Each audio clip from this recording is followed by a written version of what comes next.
So there are common negotiations that people have every single day.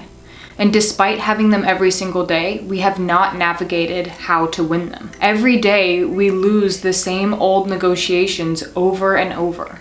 Contrary to your belief, I'm not talking about the negotiations we have with other people. Because winning these negotiations is nowhere near as important as winning the negotiations that we have with ourselves.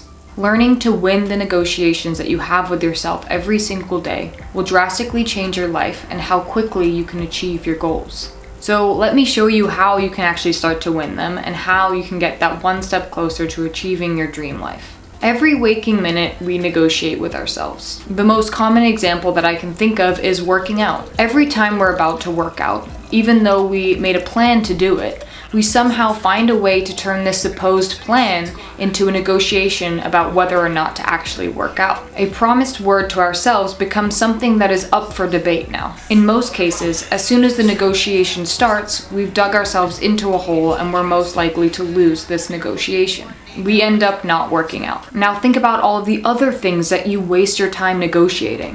Whether or not to eat that cookie. Obviously, it's okay to eat a cookie now and then.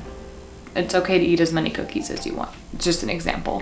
Whether or not to journal. Whether or not to go to bed early or get that extra hour of sleep. All of these things you negotiate every single day, knowing very well which action you should actually take. For me, it would be to journal instead of not journal.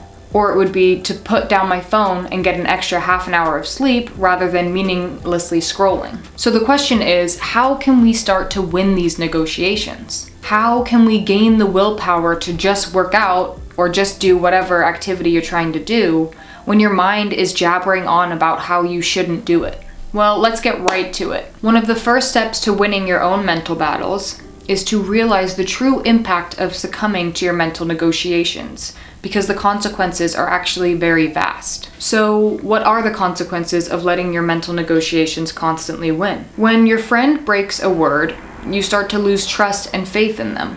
You slowly, with each broken promise, start to see them as flaky or unreliable. Well, the same goes for yourself. Every single time you tell yourself you're going to do something, but then you decide not to do it, you slowly start to lose faith and trust in yourself. You show yourself that you're someone who breaks their word, and you reinforce the idea that you're not strong enough to avoid succumbing to your mental negotiations. And inherently, you start to lose confidence in yourself. While this may not be apparent at the surface, you are conditioning your subconscious mind to doubt yourself. From then on, anytime you enter a mental negotiation, you have lost the negotiation before you even started. You have a case full of evidence supporting the narrative that you let your mental negotiations get the better of you. And your mind and your subconscious won't be able to compete with this case full of evidence. So the first consequence is losing self-confidence, both subconsciously and consciously. Another consequence is revealed when you ask yourself, where would I be right now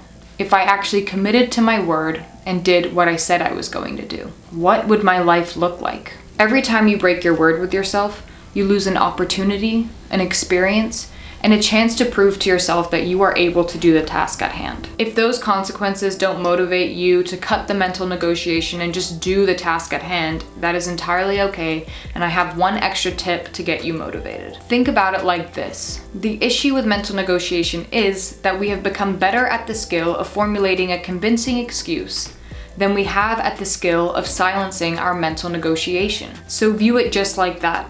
View silencing your mental negotiation as a skill that you want to develop, like any other skill. View every negotiation that arises as an opportunity to practice, learn, and work on this skill. And lastly, don't even let your mind start. It could literally yap on forever. Before it has a chance to get talking, cut it short and tell yourself this is not up for negotiation until you're basically almost done with the activity at hand. You can do this, we are in it together, and we can both gain control over our minds. Don't let your mind control you.